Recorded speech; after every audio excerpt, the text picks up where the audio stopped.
Welcome to the Light Cellar Podcast, brought to you by Light Cellar, a place where you can learn to find and craft your own food and medicine. In this interview series, you will meet a range of characters in the health and wellness space that are bringing light to your everyday. You'll hear from a number of different experts on a wide variety of topics. We have several different series within the podcast, including our Wild Wisdom and Storytelling with Blaine Andrusek, the Rays of Light, inspiring wellness in the community, plus solo casts, Q&As, and other topics for you to enjoy. You can find this as a video version as well as the audio on any of your favorite platforms. Be sure to like, subscribe, and share this with somebody you know who will benefit.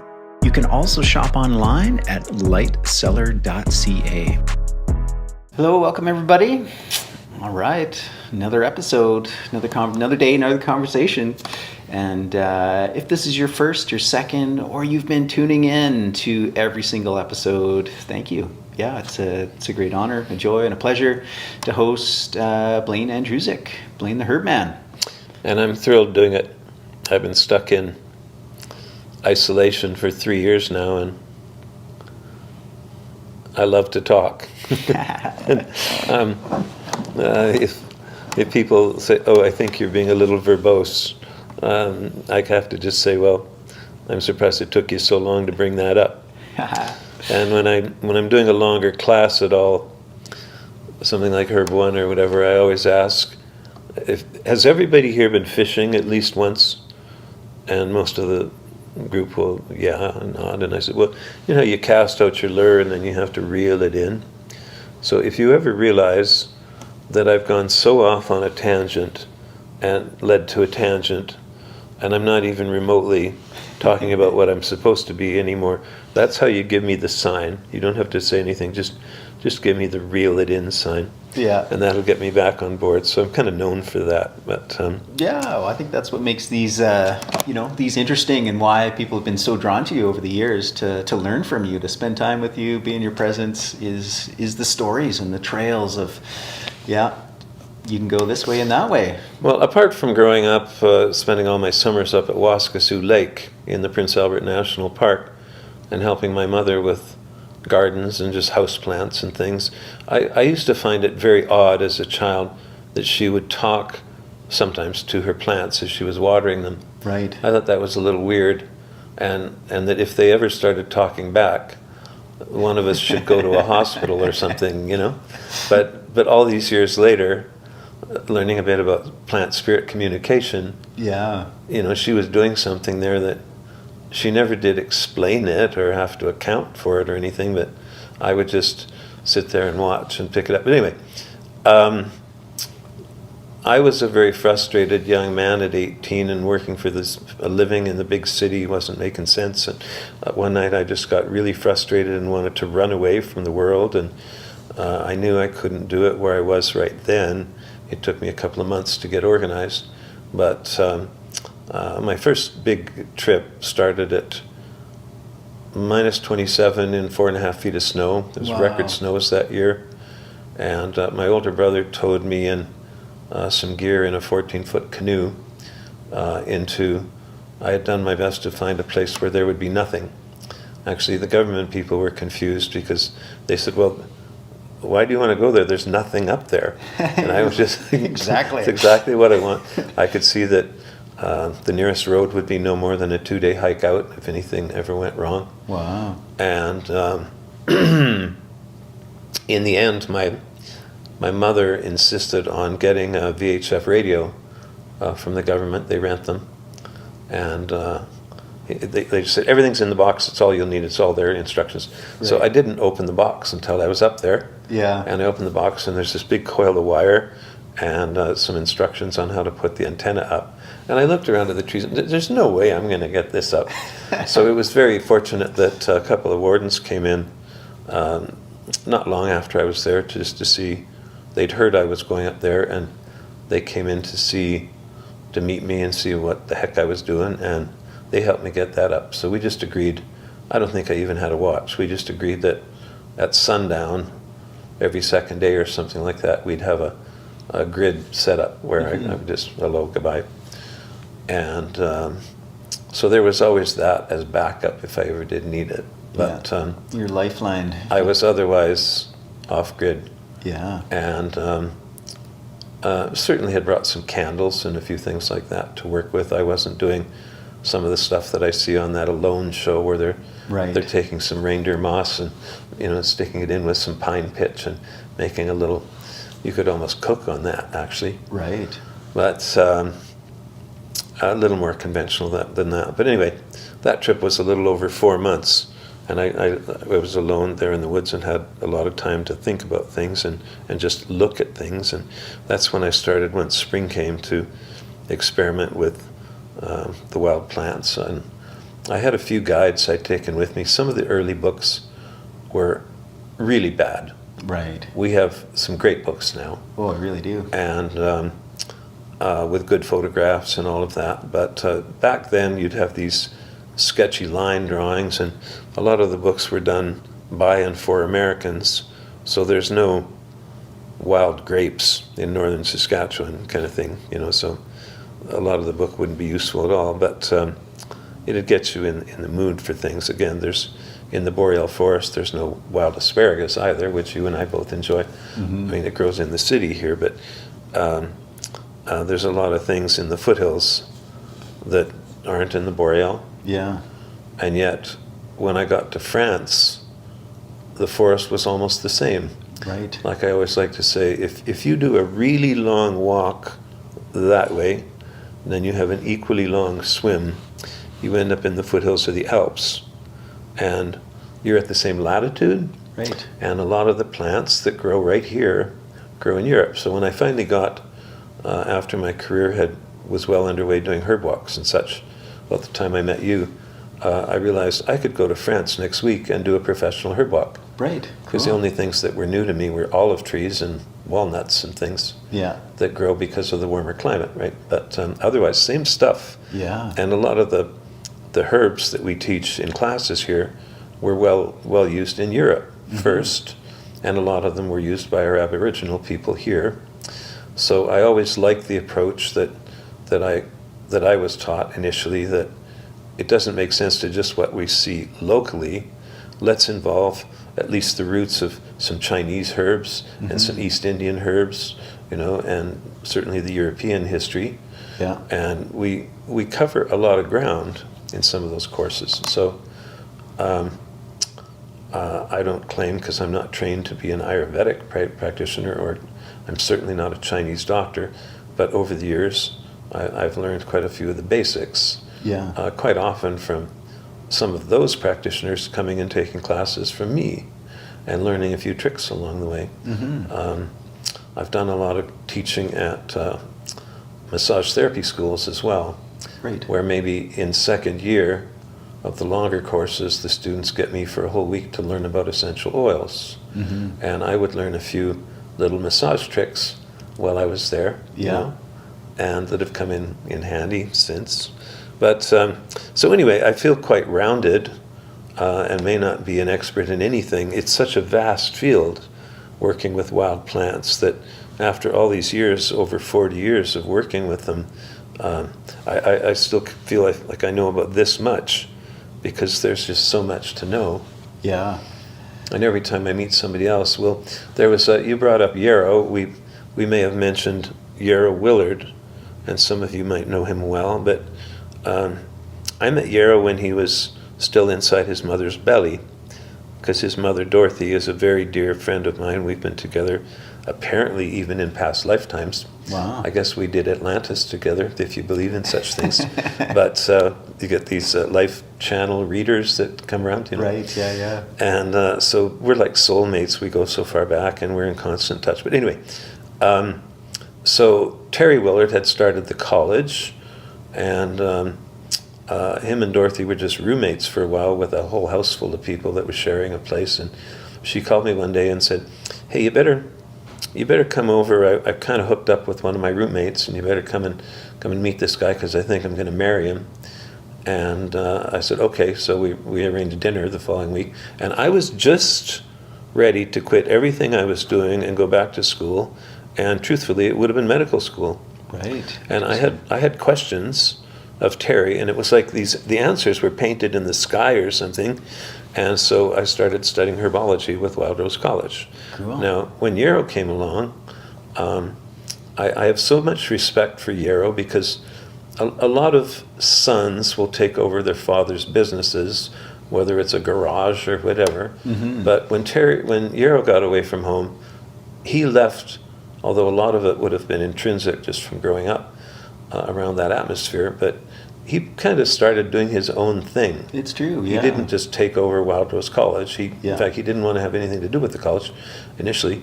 And he struck out and did his own thing with his own formulas and getting more involved with the mushrooms, things like that.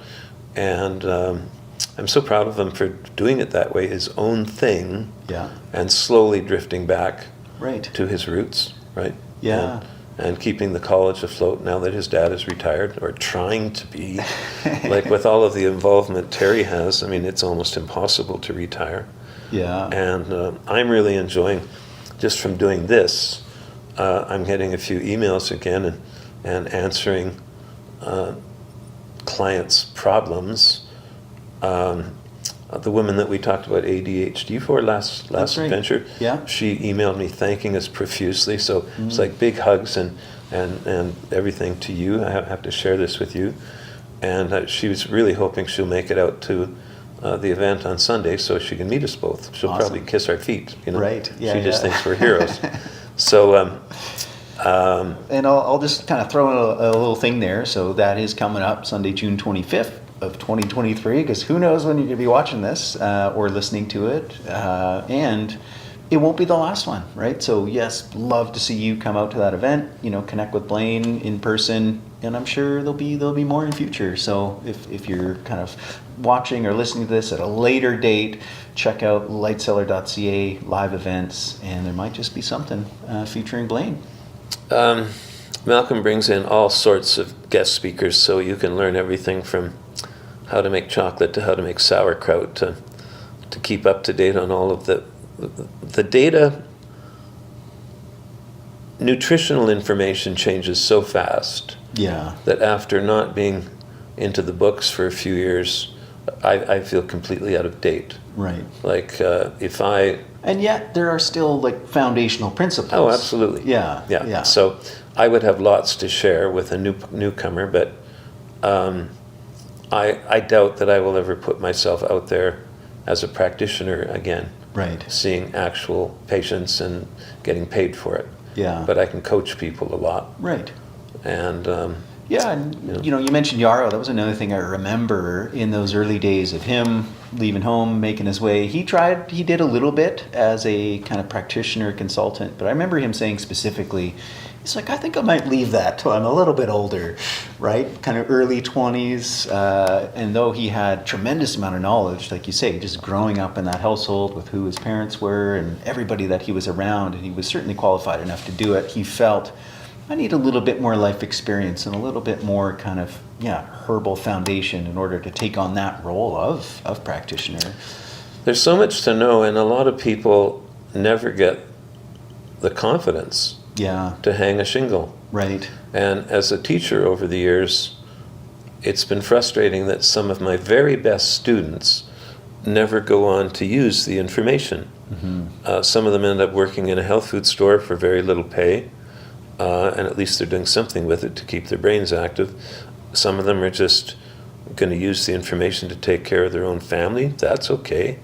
But some of the people that were my worst students are the first ones to hang a shingle, which is really frustrating because they're out there misinforming their client patients, and that gives all of us a bad name. Yeah. And so the best people that end up not practicing makes me want to cry.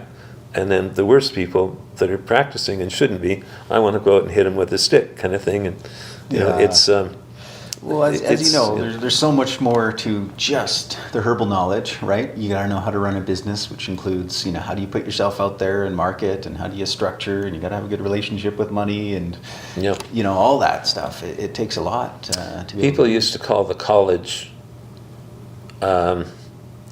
asking. Maybe their daughter wants to come to Wild Rose College, and Daddy's going to pay for it, and he's looking at the big meal deal. It's going to cost about 20 grand, and they're like, "Can you actually make a living doing this?" Right. There'd be all these questions, and the receptionists there didn't have the answers. So quite often it was my numbers that they'd give to people, Right. and I would have to coach the parents and say, "Well, there's no guarantees here. It's not like if you go to nursing school and become, let's say, an RN, you can travel all over the world, and that degree is recognized, right?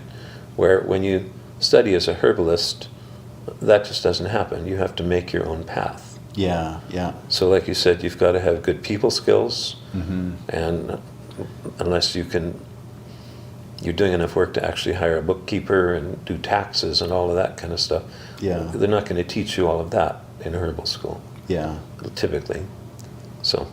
Well, I always share with people the advice that you gave me, and I think it was to me specifically, but it applies, very generally, and I absolutely love it, and I share it all the time, because a lot of who I speak to, I'm not speaking to herbalists, in that sense. Like I have a lot of relationships with herbalists, but in terms of, who I'm able to impart, wisdom and insight to, I can in regards to business and speaking and money management and all that stuff. Like I take that role on, and I've created a Business for Herbalists course through Wild Rose College. That's good. Yeah, it's recent. That came out just in this last year, and I'm really happy with that, proud of that. I'm really glad to hear that. Yeah, and I feel like, okay, that's something I can provide to the herbal community, but otherwise, like, I'm just a herbal student, in that sense, and I don't ever intend personally to be a practitioner. That's just not who I am. It's not my role. I learn this for myself, and I learn it to share with others that are what I would describe as just their own herbalist, the home herbalist, right? Like you say, just for themselves, their family. That's who I want to work with and inspire on that path. And I remember you sharing very specifically, you says, Malcolm, think about that word, herbal practice, herbal practitioner. It is a practice, right? You got to practice it. You got to practice picking, you got to practice making, you got to practice dosing. Get your fingers dirty. Yeah. Whether it's with dirt or with blood. Right. and we all go a slightly different route with,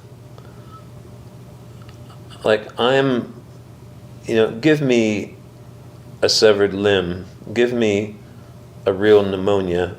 Yeah. I'm kind of a hardcore guy doing ditch medicine kind of thing. I think there's a book called that. Right.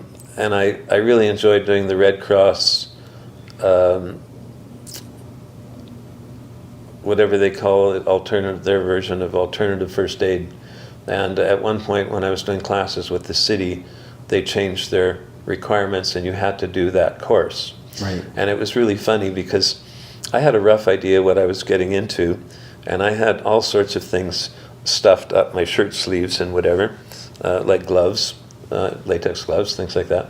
And our instructor had come from Australia, wonderful man. I'm forgetting his name just now, but he was very fun to be with, and a great makeup artist.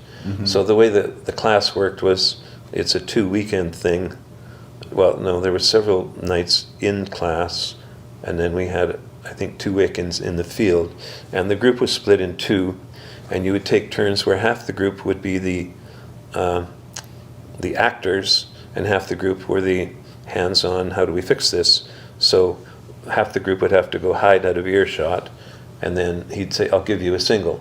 So he'd fire a bear banger, Right. and we all come running around the corner, and what's happened is a camp stove has blown up. Right. And so there's people with pieces of metal stuck in their head, and somebody else laying down with a black face, and so how do we deal with this, right? Yeah. And they were just such great classes, learning how to make, I think at one point, what had happened to me, I slipped on a hillside and broke a leg. Right. And they had to get me off this hillside somehow. And how do we do that with what we've got here and that sort of thing. But anyway, at the very start of the class, we didn't even realize what was happening. And one of the group everybody was standing around still with their coffees in their hands and having a pee before we went out on this hike. And one of the women came walking around the corner of the bathroom, and she'd somehow slit herself, and there was blood all over the place, And I just did a quick scan of the ground and saw some yarrow over there, put on a latex glove, and went and crushed some yarrow up and grabbed her hand and was compressing yarrow over the blood. And of course the bleeding stopped right away. And the instructor went, "What the heck are you doing there, buddy?" You know? So every single thing that came up on that class, I had something in the forest to use. Right. And by the end of the class, he hired me Oh, fun. to teach. Like he had the whole for Europeans and Asian people and stuff coming into K country, he had the contracts for that all signed up, whether it was rafting or cycling or just hiking, whatever. Mm-hmm. And so every spring I would come in and take his instructors, or guides I should call them, right. for a herb walk, and right. you know, tell them lots of stories they could repeat to the guests, as well as I've always said, you know, an EMS vehicle has a lot of things I don't have, but I've got things they don't have, mm-hmm. and we all need to work together. So anyway, it was really, really delightful. I'd recommend that course to anybody because it's a lot of fun, and even just our acting skills, like bringing up real tears. Right. And one of the things somebody had a poisonous mushroom, so chewing on some dry oatmeal and working that around for a while with a little bit of water makes great fake puke. Right. So so you're over there rolling around on the ground with a sore belly and you're puking up all this oatmeal. And what do we do with somebody like that? You know, and so that's a great course mm-hmm. to take. Yeah. And then we kind of ran short on something last event where somebody had asked, well, where do I go with botany and how do you start and why is everything in Latin and all of that? So the reason that Linnaeus chose Latin was that it's a dead language. Nobody speaks Latin anymore. Certainly a lot of religious writing, all of the old historical books all over the world are done in Latin. And it's because it's dead, where English is one of the worst languages in the world for slanging things. And I like to use the word down, for example. So you can fall down, you can be feeling down, or you can say, hey, look at my new down jacket. Or somebody turns on their stereo and says, hey, let's get down to that. Or duck, because the sky is falling down. We use that word so many ways that for someone from another part of the world to try and figure out what that word means in English is really tough. Yeah. But Latin words mean one thing. Arvensis means of the field, period. That's it. That's all it means. Yeah. There's no slanging it. You know, it doesn't matter if there's a horse in the field or not. It means of the field, period. Done. So that's why Latin was chosen, is it's used all over the world today, and it's a dead language. There's no second hidden meanings. Right. Very interesting. Now, we had a fellow named Tom Elpel come up when I was getting some of these outdoor programs together for Wild Rose, and he wrote a book that he won a lot of awards for called Botany in a Day, which is impossible. I think he should have called it Botany in a Month or something like that. But he took Linnaeus based all of his arranging on the morphology of the plants. So morphology means what things look like. And so all of the plants that have cross-shaped flowers are put into a category called crucifera because they have cross-shaped flowers. And then you go from there with the leaves and the stems and all the other stuff, right? So there's a lot of plants that whatever flowers do, whatever their arrangement is before you put them in a vase is called an inflorescence, same spelling as light bulbs. And some of them might have a stalk with a whole bunch of little stalks with the flowers on them. That's called a raceme. But if the word for no little stalks is sessile because the little stalks ceased to exist, so you have other flowers like lavender frankly, where each little flower is attached directly to that main stalk. Right. So that's called a spike, right? So there's all these new words that you have to learn, but it was all based on the morphology. Right. Now, I'm really glad that I'm not teaching botany anymore, because the crap hit the fan a few years ago where all of a sudden we got DNA involved. Right. And so a whole lot of plants Yeah. are being reclassified, Oh. and everything that I learned and all of the botanical keys and stuff that I've used my whole career aren't up to par anymore, because DNA is saying, well, you're actually not cousins at all just because you have cross-shaped flowers. Right. And so DNA is taking us in a different direction. Yeah. And a lot of botanical keys are going to have to be, are being rewritten. Yeah. So they'll still be Latin names, Right. but they're who are your cousins part is Yeah. all getting changed. Yeah, it's often you'll see that, new names, not so much in the books, I mean, depending on how recent, but yeah, if you look up on websites, previously known as is now has this name. Yeah. Yeah. Cool. Well, I wanted to touch upon this idea of, we talked about, we've got an audience that's quite a wide spectrum, people that are just interested in herbs, people that are studying to be professional herbologists, and I think this applies to everybody across the board. And I love you sharing that story around, wilderness survival, just as one example of I think this is just like foundational, like life skills, life training that we should all have. And in this day and age, that generally comes more formally. Okay, I'm going to sign up for this course and do this. But, once upon a time, I mean, even the type of life that you had described, shifting into as a young man and probably growing up, there were a lot of things that you were just naturally exposed to that the average... I didn't understand working for a living, but when you go in the woods alone, you either freeze to death starving in the dark, or you get up and chop wood and haul water. Yeah. Work, live, work, live, work, live. Oh, working for a living. I think I'm getting it now. I have to get out of bed, go hunt something, bring it back and cook it. Yeah. Catch a fish, pull some bark, pick some flowers. You have to hunt. Being a hunter-gatherer is a full-time job. Yeah. And that's why it would be really tough to make it long-term on your own, or even as a couple. Yeah. So hunter-gatherer societies formed because there's times when some of the berries, for example, might come into season. They're all ripe at the same time. You either pick all you can this week, or you don't see them till next year. Right. So everybody drops what they're doing to go pick those berries, and then we dry them or make pemmican or whatever with them. Right? Yeah. So now here we are with cities of 1 million people or more. Right. Yeah. I remember there was a quote from a film I watched years and years and years ago. I don't even know the film or the context, but this one quote stuck out so much. It was about this, father who was trying to, make his own way back to land, that kind of a thing. And he says, having a job is expensive because you gotta, pay for, somebody else to do all the things you don't have time to do, or buy the things that you don't have time to do yourself, make yourself.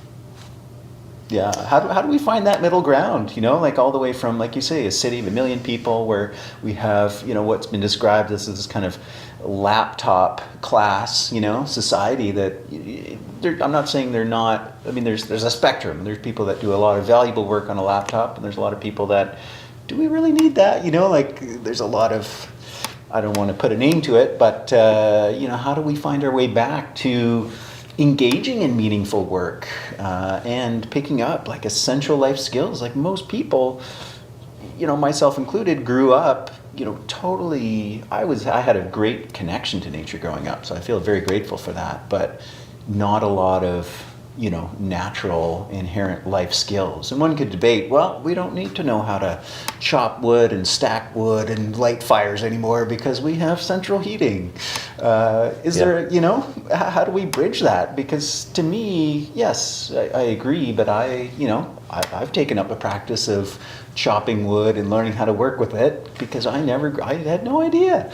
So here I am as a silly slicker trying to integrate that. I think there's value to, having those foundational life skills. And to me, that also ties in the conversation of foundational life skills of being your own herbalist, knowing how to work with plants. But most of us have lost that connection?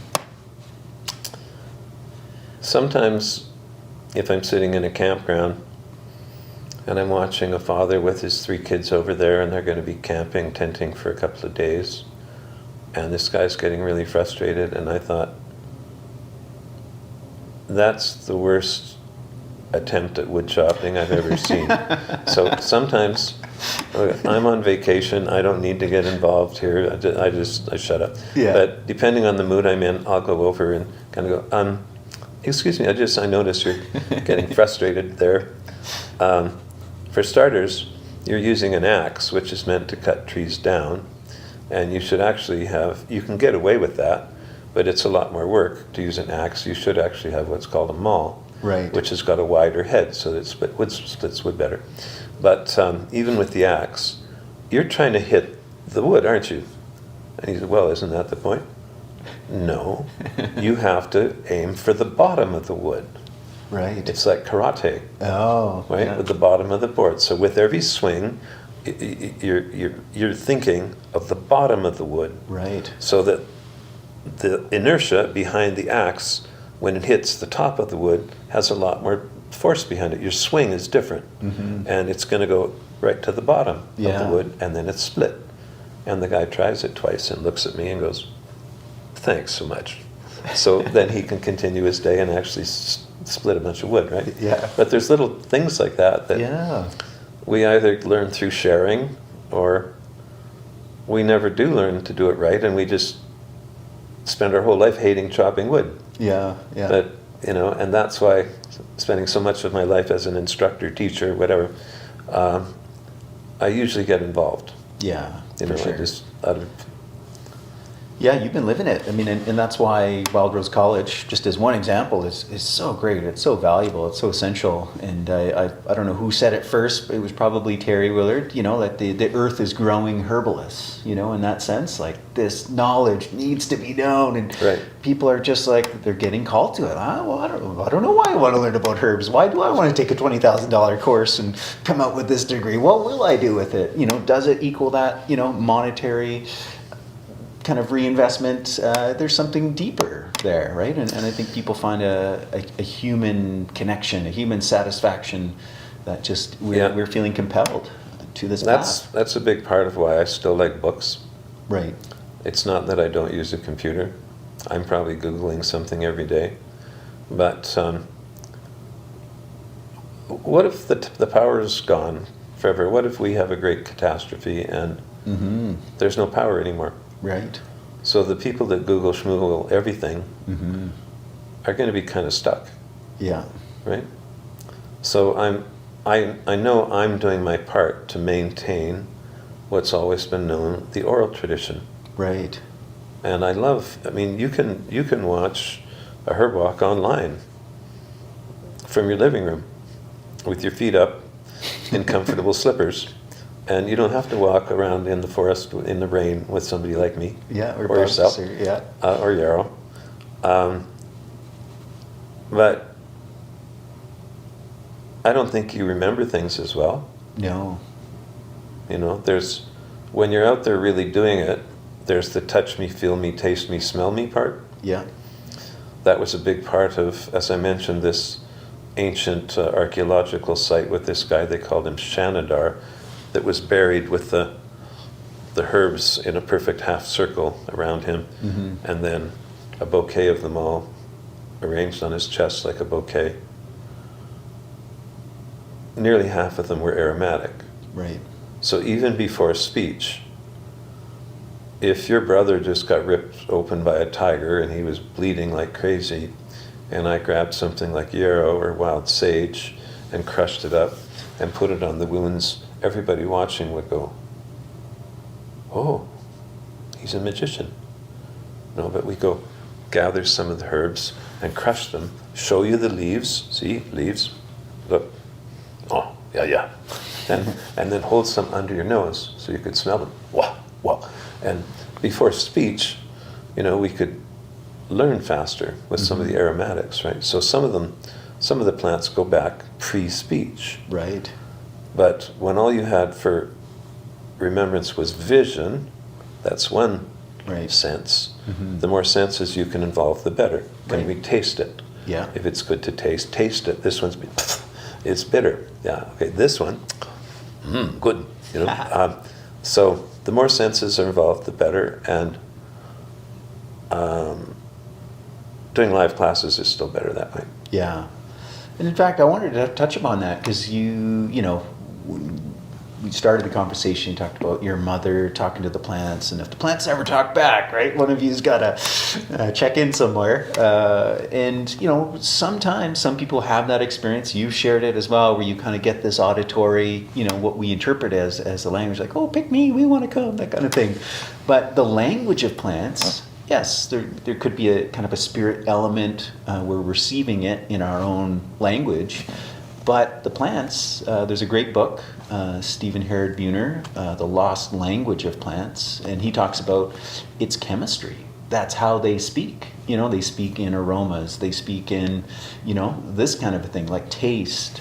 Right. And that's how we learn. And I love to kind of just go on that thread for a little bit of the idea of, and you had mentioned it, you could be in France, you could be in Africa, you could be anywhere in the world, and you would be able to navigate your way through, you know, the plant kingdom and what's there and what's useful to a certain degree just through the chemistry. Right? Oh, it's bitter, or it's astringent, and it's using your senses, Yep. right? To kind of like, oh, okay, so that gives me clues. Just how, like, you know, right or wrong, you know, Linnaeus is like, well, if it's a cross flower, it's this. Like, this is almost getting more into that DNA, that like the chemistry of the plants of like, okay, well, this one is bitter, and this one is astringent, and this one, you know, has kind of a moistening, mucilaginous type quality, and from those clues, you could begin to, not knowing a plant, begin to assess its properties. What you're saying was, I mean, a good way to do a book on, say, wild plants of Canada. You know, it's a big number I'm going to throw out because some genuses have, like Artemisia in Alberta, I think we have 28 species. Right. So when I use the word 1,100 plants in Canada that we have uses for, right, as food or medicine or both, that's a big number. That's huge. But when you consider that a lot of the genuses have many species, it gets a lot smaller number, so it's a little more relatable. Right. But you could have a book arranged by just chapter 6 is astringents. Right. And there might be a herb like wild sage that's certainly astringent, but it's also good for a whole lot of other things. There might be another chapter on parasites. It's in there again. Mm-hmm. But that'd be another way of categorizing things. That'd be cool. You know? Yeah, good way of learning. And astringents are typically bitter. Right. Why can I go out in a pasture and pick smudge sage for smudge? Because horses and cows don't want to eat it because it's so bitter. Right. So they can clean up everything else in it. So the rancher doesn't mind me going picking the wild sage because he doesn't have anything that's going to eat it, right? So there you go. Yeah. Although I believe the bison did eat that, didn't they? I remember Terry once upon a time saying he thought, you know, bison was one of the cleanest meats. And that's why they didn't have parasites. Yeah, because they would actually eat. Correct. Yeah. I'd forgotten about that. Bison saying to bison in bison talk, look at those stupid cows over there. They don't even know what they're missing. You know? Tummy good. Yeah. Yeah. Thanks for reminding me. There's often that question that comes up in for myself and others that are exploring this plant path, that what Indigenous people knew, you know, around the world, and oftentimes, you know, connected, corroborated by other peoples, you know, that science only now or will at some point in the future eventually validate, right? And there's that question, well, how do they know? And I think that's part of the clue, right, is just understanding chemistry through the senses of like, okay, bitter, astringent, you know, this kind of thing. I think that's part of it, isn't it? Of how they developed, less, maybe a bit of trial and error, okay, sure. You know?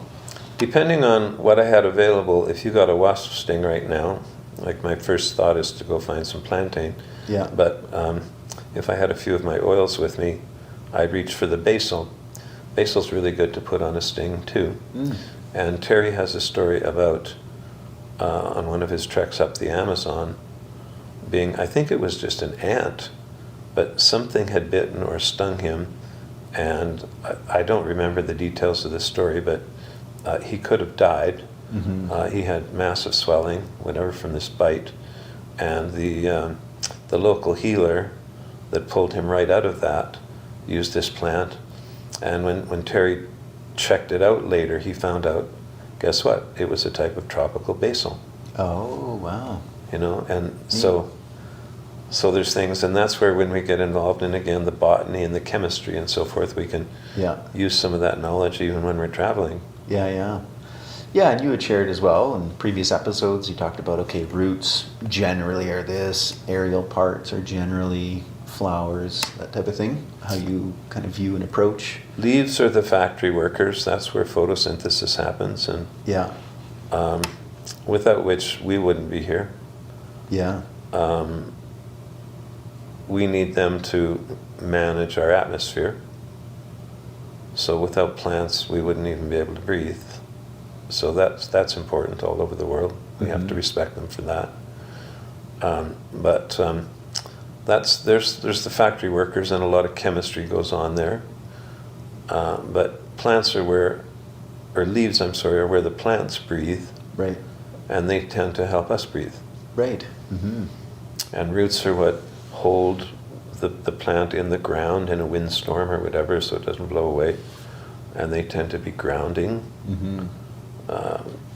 Probably all of them to a point. Yeah. You could probably dig up just about anything and hold some clumps of muddy roots in your hand, and it would probably calm you down. Right.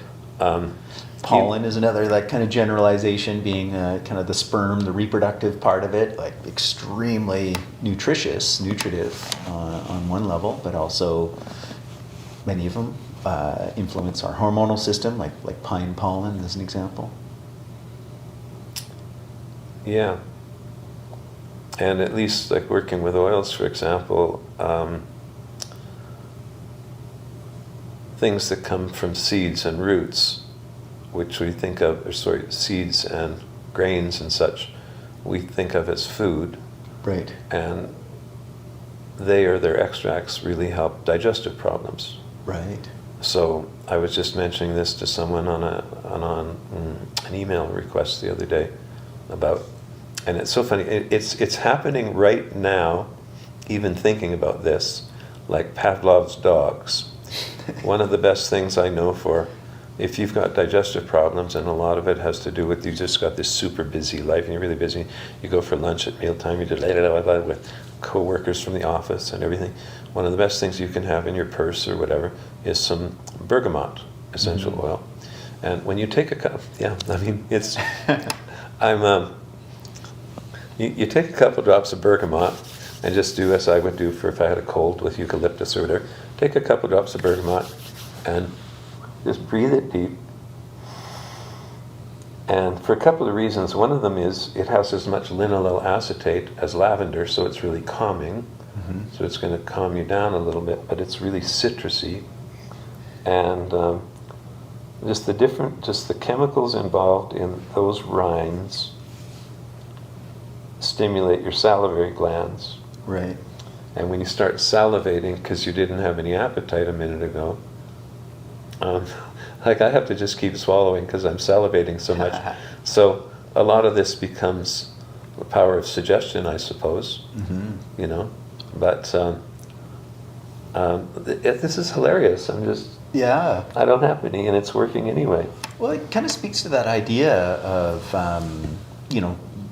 plants don't always need to be ingested to get their benefits, right? Especially when you've developed a relationship with them. Like I've heard a herbalist will, call in the spirit of, right? And just energetically they can feel it. Yeah.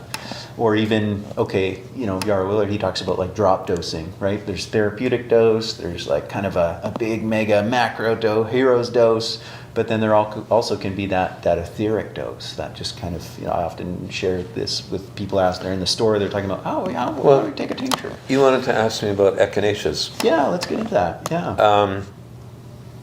I think it was 9 species that grew in the U.S. Okay. And some of them are endangered now or already gone or whatever. There was one that was in the southwest area of the country that only grew there. Right. And it was put on the endangered list. But still a mystery to me that in is how so many people are growing echinacea commercially, why it never made it on its own across the 49th parallel. Right. There's all those, in the States has all these species, and there they are. But this is an analogy that came from Terry years ago, where angustifolia is kind of like Mel Gibson. They're all good fighters, but echinacea angustifolia is kind of like Mel Gibson in a Road Warrior movie. Right. He's like dirty and bang him up and beat the crap out of things, where purpurea is more like Sean Connery, perhaps. He was a gentleman fighter. Right, okay, yeah. And does it with a little more style. So if I was choosing which one to buy to keep around for colds and things, it's always been angustifolia for me. Right. But if you have a really nice flower bed at home and you just want to grow some to feed butterflies and things like that, then purpurea is a better choice because it likes that rich, loamy soil and lots of moisture. So if you have a flower bed that's going to get watered a lot and that sort of thing, purpurea is your bet. And if you have a rock garden or something, then angustifolia is the one you want to use. Okay. But the other thing, thinking of a mnemonic there, like the gusto and gustivolia and the purpurea, right? Yeah, even the words, yes, more delicate sounding. Yeah. So some years ago, it was funny, it was one of those occasions when just being on the call list, I got a call from one of the newspapers or news stations, I can't even remember which, was calling me because it was all over the news lines that echinacea doesn't work. There's this new study was done that says echinacea. And I went, come on, echinacea works. We've got stacks of paper this high on reports, mostly from Germany, as to how well it works. It's really well documented. And I said, well, they wanted me to go on the 5 o'clock news, like today. Right. And I said, well, can you get me a copy of the report? And so they had it couriered over to me immediately. And I don't know why it wouldn't have been emailed or something, you'd think. But anyway, so they had, maybe it was a big thing, a big document, and that's how they had it. It wasn't in electronic form. So they had a courier bring me the report, and I started skipping through it. And the first thing I looked at was, who did this study? And it was done by and for the U.S. military and a large pharmaceutical company. Right. 2 agencies that I have complete trust in, right? And I looked at the dosage guidelines that they used, and I started laughing. Right. And I said, like, how much did this cost? And I could have saved these guys $20,000 in a 5-minute conversation, because what they set up as the dosage, it'd be like, it was the equivalent of getting a headache. So you took an aspirin out and licked it and put it back in the drawer. Like, they were so far below. All of this data says this is the recommended dose. Right. And they were way below dose, so of course it failed the study. Yeah, yeah. You know, I mean, it was just goofy. Right. You know? Yeah. So,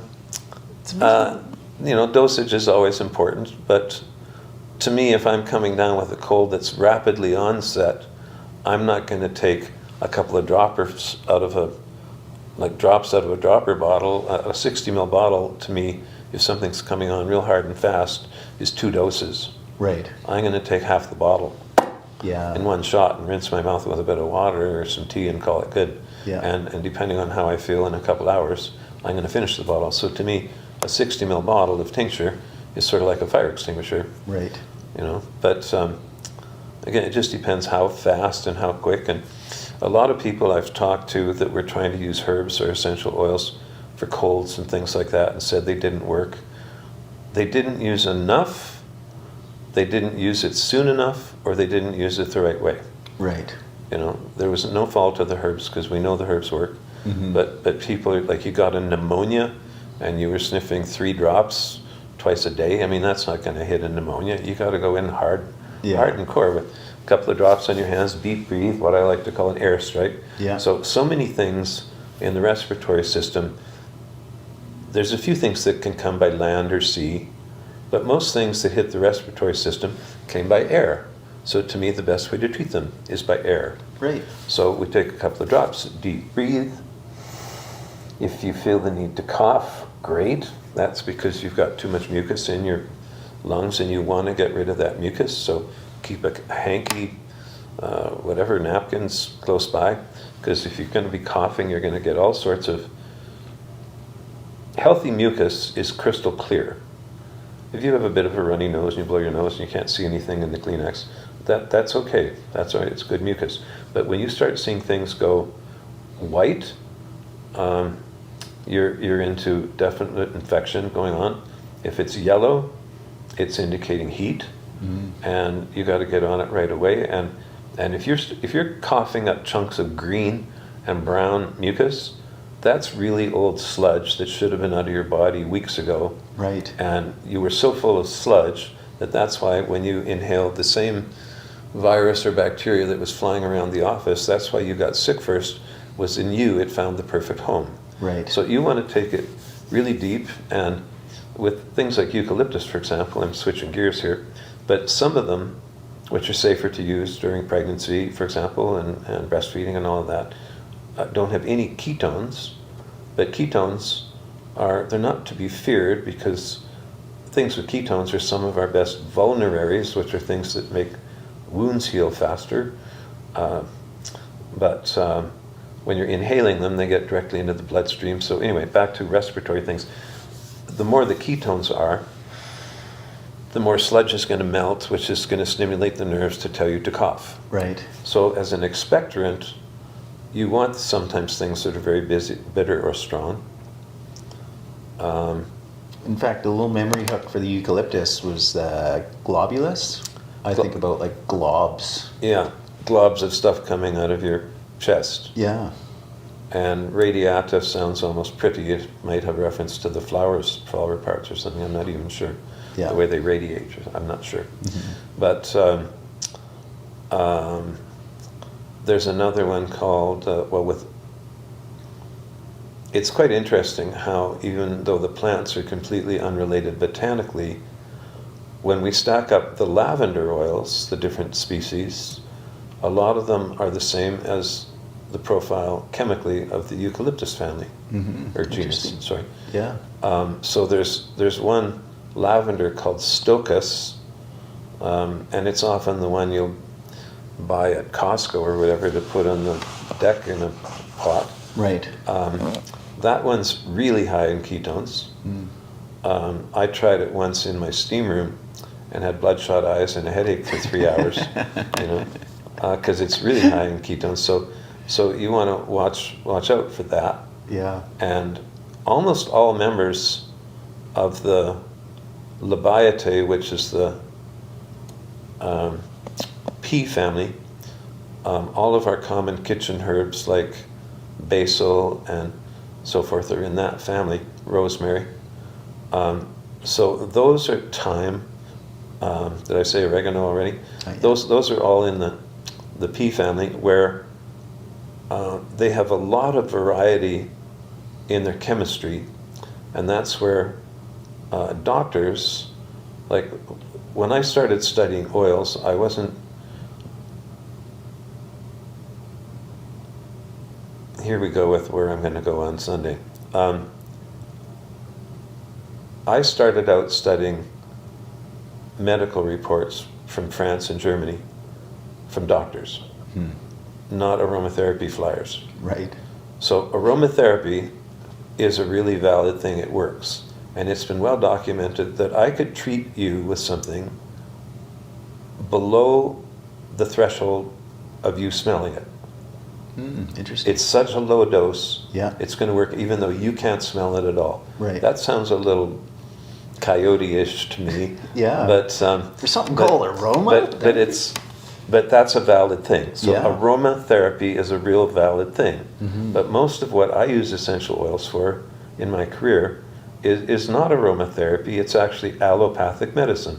Allo is Latin for against. Right. So I want to get the mucus out of your body. Right. I'm going to have you smell some globulus. I don't believe that's aromatherapy. That's standard practice medicine. Right. And it's dose-based. Mm-hmm. And you can't, again, back to what I was saying earlier about people not using enough or the right one or fast enough. These are all things that, like, every case is different. Mm-hmm. And, here we are, we're such complicated beings. Somebody might be ill because of stress, some of it's emotional. What kind of emotional stress? Boy-girl stuff, financial stuff, and how we might treat that with different essential oils or flower essences. That's all different. So we have to, I thought it was interesting, whether this is still true or not, that in Asia, when you're born, your father starts paying your doctor for you, unless you get sick. Right. And then doctor doesn't get paid anymore because he hasn't been. So there's this Yeah. open going relationship where your physician is taking care of you lifelong. Yeah. And emperors and such have even their pee and poo is looked at by their physician every day Mm-hmm. to track, oh no, too much of that in your diet, now we have to take that away. Right. So, or you'll get sick. So it's all quite different. And in Ayurvedic medicine, apparently, the practitioner comes and spends at least a full day staying, sleeping, eating with you and your family to look at interactions with family members and look at the diet. Right. And that's where the analysis starts, before you get sick, Right. right? Yeah. So here we do whatever the heck we think we want to, and then expect a physician to fix us After real fast. 2 minutes of talking to you. Yeah. And that's just not even a fair assumption. Yeah. Yeah. And it's one of the reasons I stand up for standard practice medicine.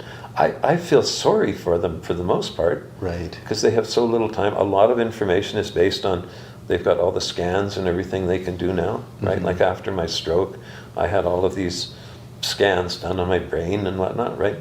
And at one point, I forget which one of the tests it is, but where they glue all the little electrodes to your scalp, and Right. and that's all red for a while. And the glue that they use, could I just see that can, please?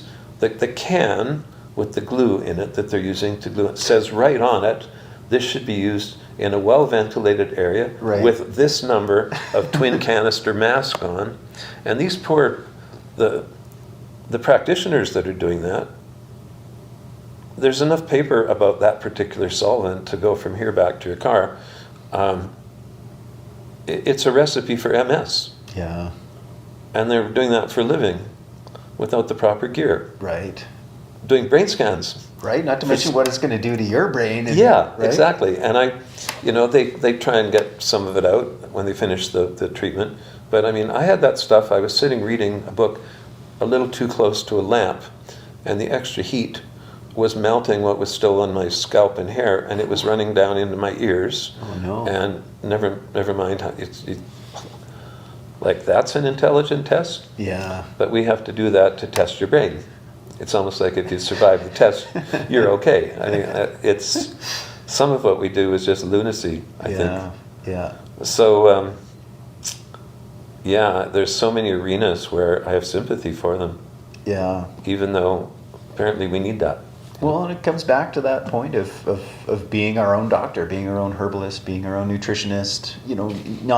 There's always a time and a place to consulting with an expert, right? Having them come stay with you, but first and foremost, it resides with us, right? We can't afford to pay, somebody to analyze our daily pee and poo. Like that's got to be us. Migraine headaches, so often caused by food sensitivities. Right. And nobody ever heard of that, so they just live with their headaches and take pills. And you say, okay, Marge, go get a little pocketbook, and I want you to start writing down absolutely, or little Billy, Jimmy, any age person, start writing down every single thing you put in your mouth, every glass of juice, every stick of gum, a piece of chocolate, whatever, you had spaghetti and meatballs, just write down absolutely everything. And we start looking for patterns. And you may not see them, but somebody like a naturopath would. I might.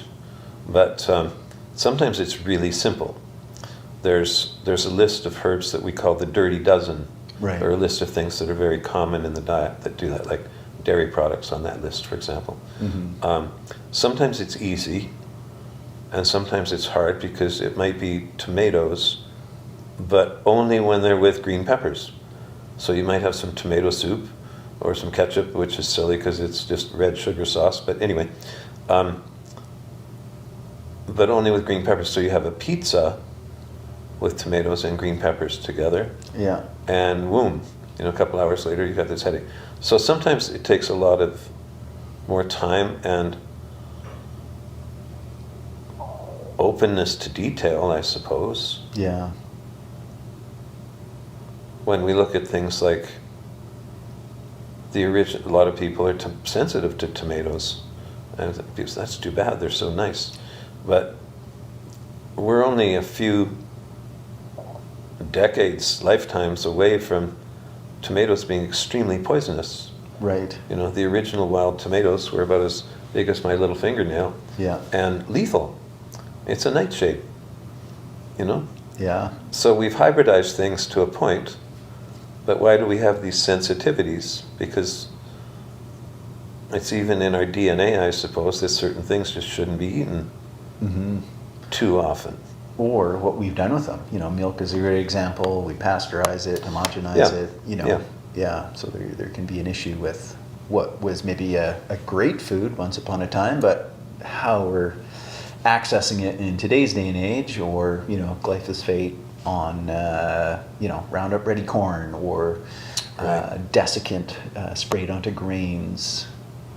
That's really what's causing the issue, as an example. Yeah. And that's to get things. So many people have left the farm to live in a city. Right. So we have to get the product from Bolivia to Calgary, and it lives in a warehouse for a while. Right. And then it lives in the supermarket for a while, and it's a lot different than walking out in your backyard. And I used to think, why, when I have a 25-foot lot near downtown Calgary, would I bother to grow tomatoes? Right. So that I can walk out on my deck on a sunny Sunday morning in my underwear and sit down with a newspaper and pull something off a stem and put it in my mouth. Yeah. And the taste is different, and that's why I'm willing to. How much is every square foot of my property worth in that neighborhood? Right. But I'm going to give up one to have a little box to grow tomatoes in fact, several. Yeah. Because of that simple pleasure. Yeah, and it's such a defining, quintessential moment. People will remember, picking strawberries with their grandparents, if they grew or something. It's so deep, it's so rich, it's so impactful. As soon as you said that, I'm flooded with memories of my grandmother's raspberry patch and things like that. Yeah. Right? Yeah, that's why you do it. Yeah. It's interesting you mentioned about seeds. Nuts, seeds, grains, can be beneficial for digestion.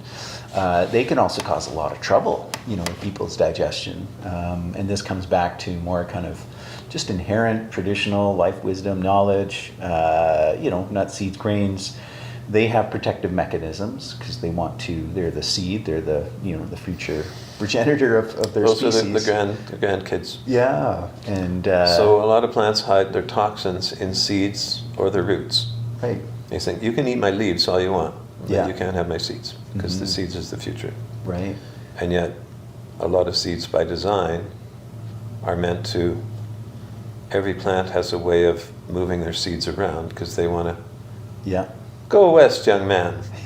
They want to get over the hill, or they want to get to the other side of the valley, or whatever. So we have all of those little like maple trees have those samaras, they're called, the little, Yeah. how many Helicopter things. how many elm babies do I pull out of my garden every summer because they've flown in from 5 yards away, kind of thing, right? And they sprout and grow. Yeah. Or any fruit, basically. It's so amazing that when you slice an apple open and look in the core, and if it's a real apple, there's seeds in there. And I say that because a lot of the hybrid fruits, like seedless grapes, Yeah. part of the thing there is that's handy to eat them, but that means that nobody could ever grow some of those grapes. So the company that hybridized them own them, Yeah. I mean, you think own the about product, right? raisins as an example. I mean, we don't have it all the time, but we actually carry a seeded raisin. It's called a Manuka raisin, and it's different. I mean, you can't just necessarily throw a bowl in, a handful in your cereal because it's, like you're crunching through grape seed. It's a different Right. experience, but And a lot of people have dental problems with seeds too. right. Like it's really easy to get, apparently strawberries and raspberries are one of the worst to end up with a major infection in your mouth because you just got a couple of seeds from your yogurt and berries Oh, up interesting. under the gum, Right. and then they're stuck there and start fermenting or whatever. Yeah. So the original purpose is you or I or a bear walk up to an apple tree and we're hungry and go,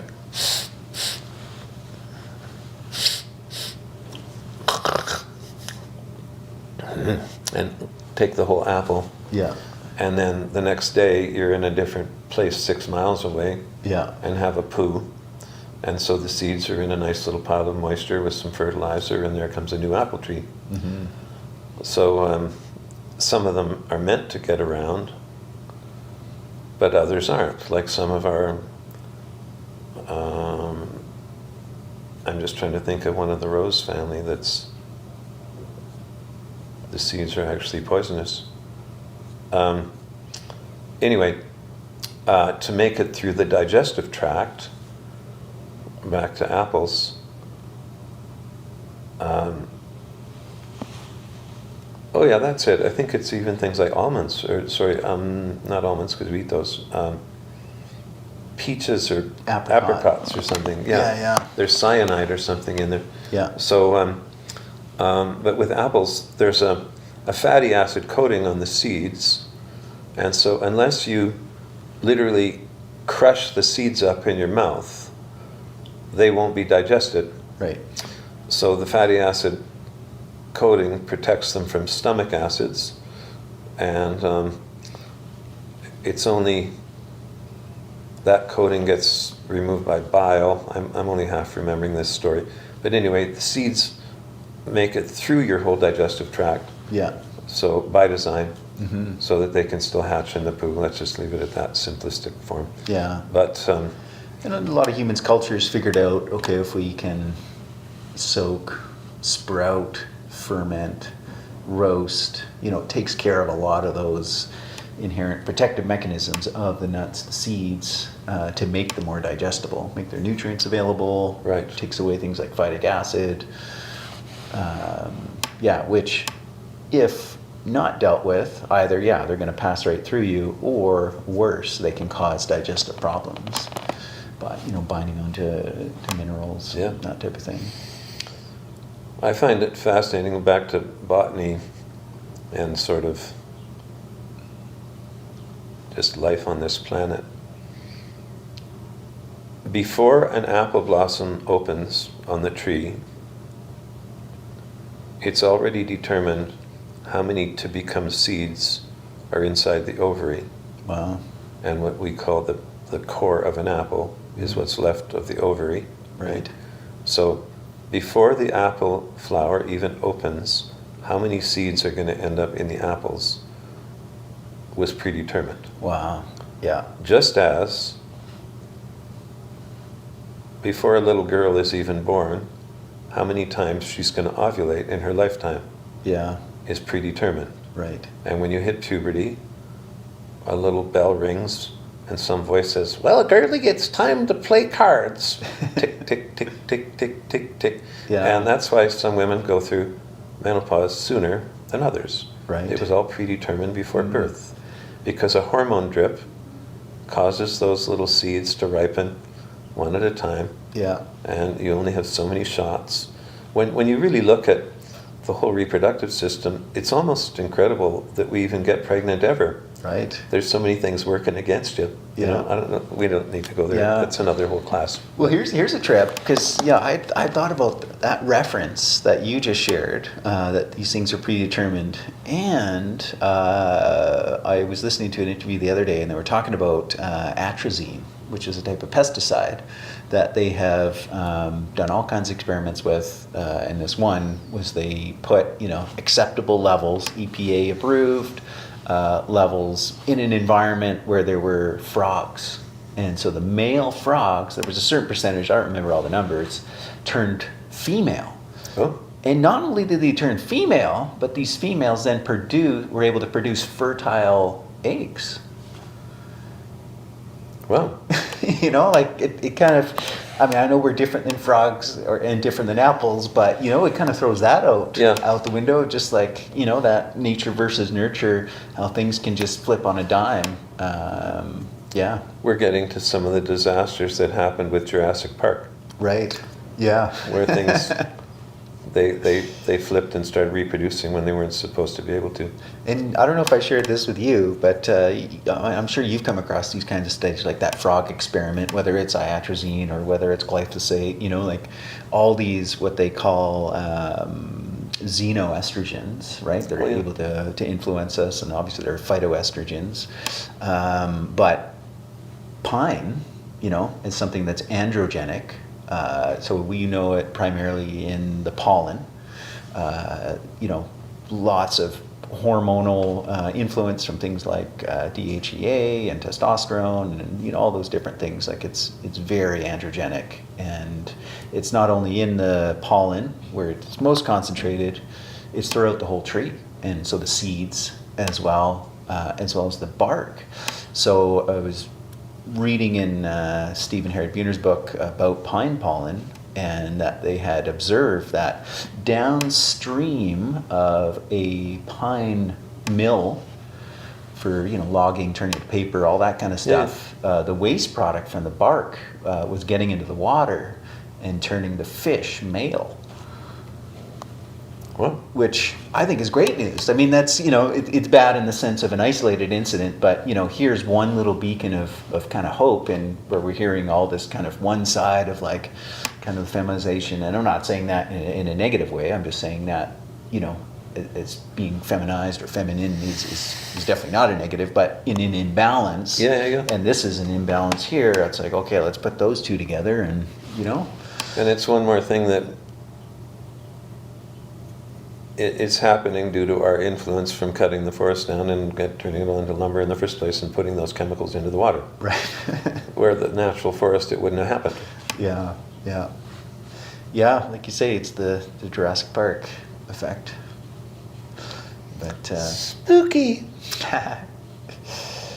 Nature is beautiful, deep, complex, and we're here for a journey, aren't we?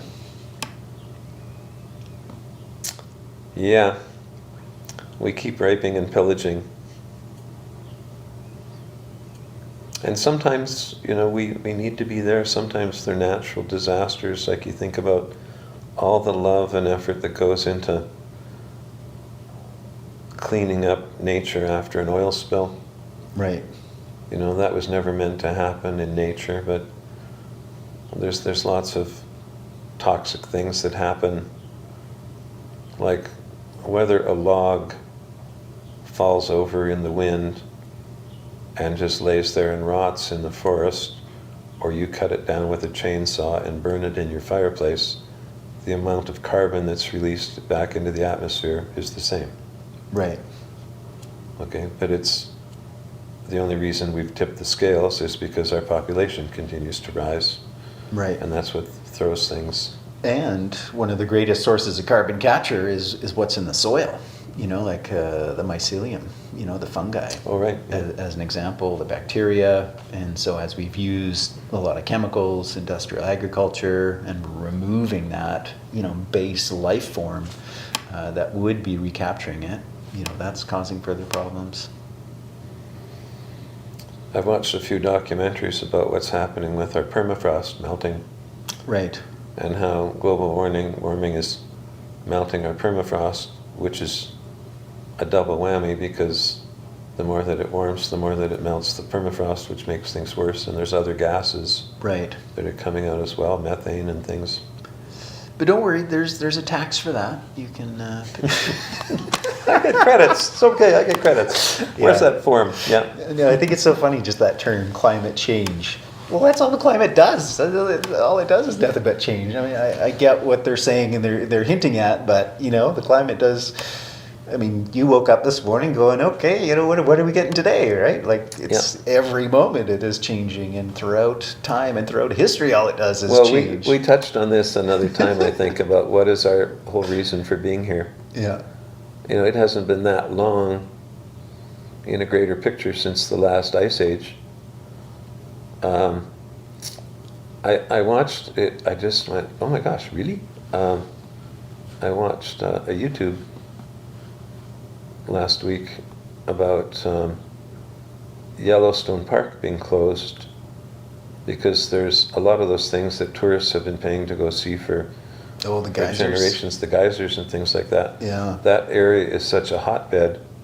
I'm trying to remember, there's one big bowl that used to be a volcano or whatever, and apparently there's a couple that are threatening. There's activity threatening, like they've got all these sensors all over the park, kind of like they do on our west coast, as to how quickly or not Victoria is sliding into the ocean, because it is. Yeah. But it's only that much a year, so as during our lifetime, why should we care? Yeah. But tectonic, I think they're called, plates are going like this. Yeah. So that area around Yellowstone is the most active, thermally active area of the world, apparently. Right. And the scientists involved are saying it's really close to blowing. Yeah. And that would wipe everything. If and when it does, depending on the scale of it, we could have as much as 5 feet of ash covering the entire state of Texas. Right. And then when all of that gets up into the atmosphere, the conditions it creates are what's going to cause, because a lot of scientists have been predicting, forget global warming, keep your tubes close by, because we're actually steering towards another ice age. Yeah. Yeah, no, there's definitely... And that could happen almost instantly if Yellowstone blows up. Yeah, we're gone, in that sense. So we're extinct, just like the dinosaurs were. Yeah. There's that idea of the grand solar minimum. Nothing to do with how many cars we drove or... Yeah. And my friend Dakota Cohen, he talks about, because it's been well documented that there have been these previous great extinctions before. He's like, well, that's case for optimism, because look how well life came back, in that sense of the diversity. I have no doubt, Mother Earth will continue, and the life will flourish again. It's just in our frame of reference for time and everything. Give it a few... Some other creature that may not look exactly like us might be digging us up. Right. Like, what did they do with all these cars back then? Yeah. I picked up a hitchhiker one day on my way up to Waskesiu. He was from Germany, I think, and every car that went past him was dragging a trailer or a boat. Right. So he just made the assumption that every Canadian had one. Right. Yeah. And we talked about it. I said, no, not really. This is recreation. We come up here to play, and But a simple observation, this is just what Canadians are born with. A milk bottle in one hand and a cabin at the lake with a motor or a motor home and a boat. Yeah. Well, I don't know how far we've drifted off on that topic now. Yeah. Well, that's what I love about our conversations. We covered a lot of ground, and we don't know where we're going. A lot of ground and a lot of air. What else was there anything we were hoping to cover today? I mentioned the Botany in a Day book. I wanted to do that. I wanted to great explanation of why Latin. That why was Latin. awesome. I can't think. We talk about the echinaceas. Yeah. Yeah. So to my knowledge, back to echinacea, I don't think there's a huge difference in terms of their effectivity. Right. To some degree, I think purpurea is a little more mild. Mm-hmm.